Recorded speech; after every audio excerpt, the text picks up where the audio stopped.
Now at 10, this is Fox 61, Connecticut's news station. Tonight, there are still plenty of questions about two deaths. Two people were found shot and killed in their Waterbury home. And tonight, though, the investigation stretches into Watertown, and that's where police have a person of interest in custody. For most of the day, though, investigators were focused on one house.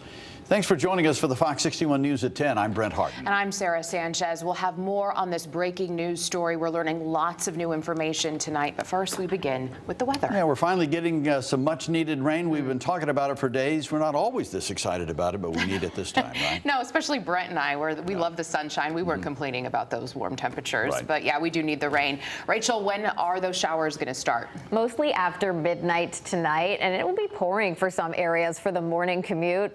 And then we are turning the clocks back to October reality, with temperatures finally getting closer to average for this time of year after 4 days in a row of temperatures in the 80s. Winds right now, they're noticeable out of the south, with gusts up between 15 to as high as 25 miles per hour. And temperatures right now are in the 60s to right around 70, so it's still incredibly mild. We are dry out there right now, and you'll see this rain to the west of us. And again, this is associated with the cold front that will drop those temperatures in the coming days. So here we go, heading towards daybreak. We'll see those showers developing. And I want to pause here for the morning commute because, again, some of you will be splashing through puddles on your way off to work, kids off to school, an unfamiliar sight and sound for us.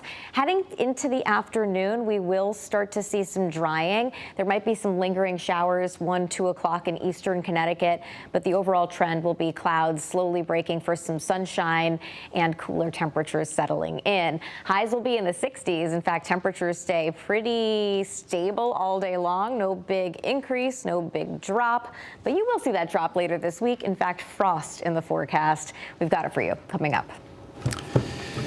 Rachel, thank you. New at 10, West Hartford police have arrested a man in connection with the vandalism of pro-Israel yard signs. Now, last month, we spoke with people who said their signs were damaged and destroyed.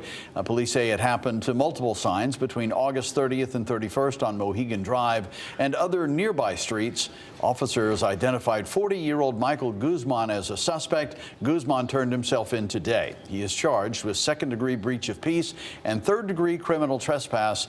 He's being held on a $5,000 bond and is set to appear in court next week. And police are asking anyone with information that could help in the investigation to contact their tip line. A Hartford man has been found guilty of attempted murder and assault on a police officer. The decision came down today on this 2021 incident where he fired a gun at an officer who was sitting in the cruiser. Jose Cajias was found guilty of illegally possessing a firearm. Police found a loaded gun and shell casings at the scene. The officer was not hurt. Sentencing is scheduled for January 9th. And a jury has found a Cromwell man guilty of murder and multiple other felony charges. 42-year-old William Bigaud Jr. was convicted today. Prosecutors say Bigaud stabbed the mother of his children to death in 2020 in Middletown.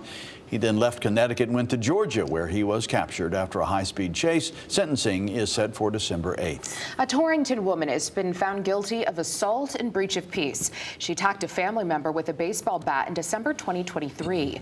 A jury handed down their verdict today in Torrington Superior Court. The incident stemmed over a domestic dispute. Sentencing is scheduled for January 20th. And a Hartford police officer is on modified duty tonight after New Britain police say they found him asleep behind the wheel over the weekend. Officer Brendan Litton is charged with operating under the influence and interfering with an officer. New Britain police tell us they found him early Sunday morning at a traffic light near East Main Street. We're told Litton has been with the department for 7 years now. His court date is scheduled for next week. All right, all new at 10, people who live near a corridor in Middlebury say they are concerned about the infrastructure. Leaders held a public meeting tonight to discuss how they could improve that stretch of Route 64. Fox 61's Valerie Moravi lays out those possible plans. The Middlebury community met at Shepperson Community Center Tuesday night to address issues along Route 64 corridor, including issues like speeding, lighting, and missing sidewalks. So we're excited to see people come out and share their ideas and share their concerns. at this stage in the process, ideally what we want to hear is what are people looking for us to address. That was the question leaders had as they presented a study to the community in Middlebury Tuesday evening to address issues and concerns related to the Route 64 corridor. Transportation Planning Director with the Naugatuck Valley Council of Governments, Richard Donovan, says the proposal has several points of interest, but mainly focuses on the Middlebury Greenway area, where nearly 65,000 people walked on the trails just last year.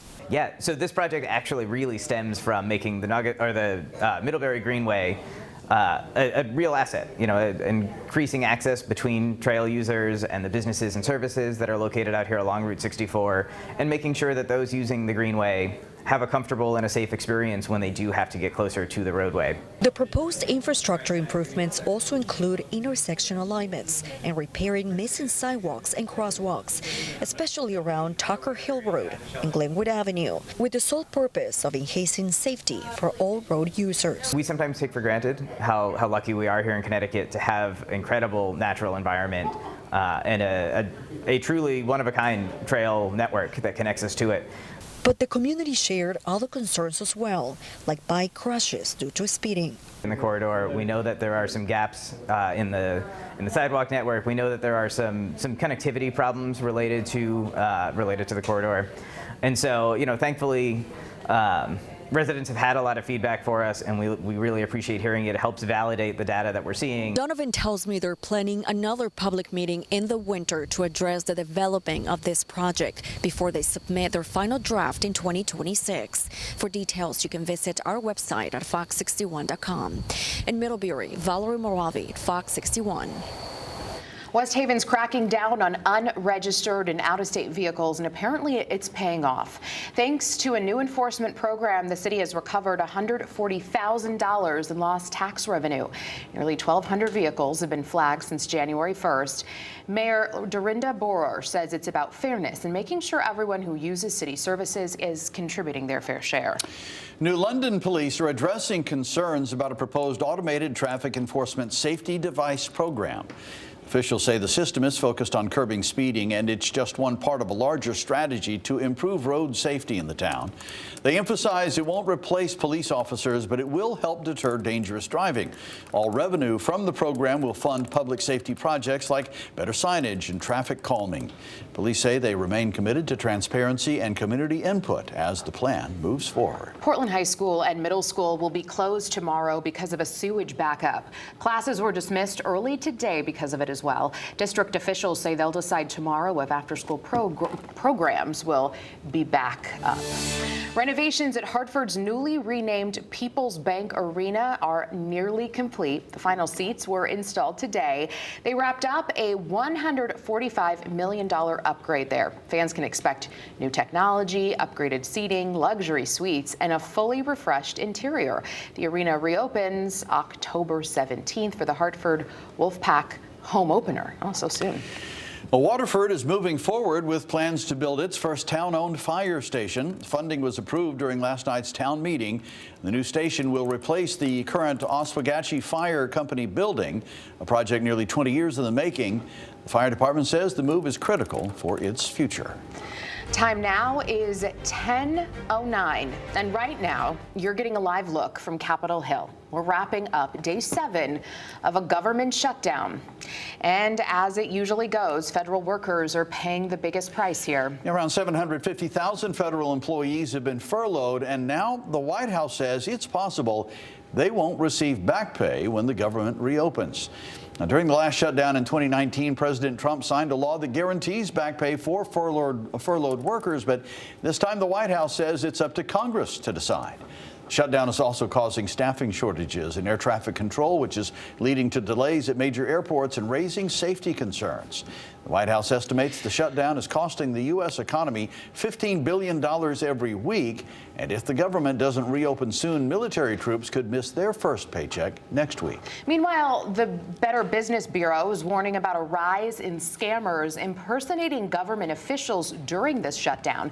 So criminals are posing as agencies like the IRS or the Social Security Administration to steal your money or personal information.